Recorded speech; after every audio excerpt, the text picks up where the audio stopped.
I'd like to say thank you, of course, to our beloved school president, Dr. Jacqueline Abella de Sergo, for her birthday gift sa akin. My God, natuwa naman ako. I have a bag named Goyard, diba? Grabe.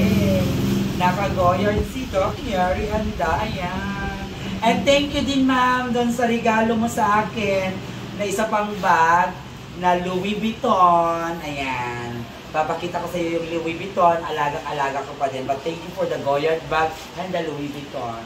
More blessings to come. I love you, Madam President.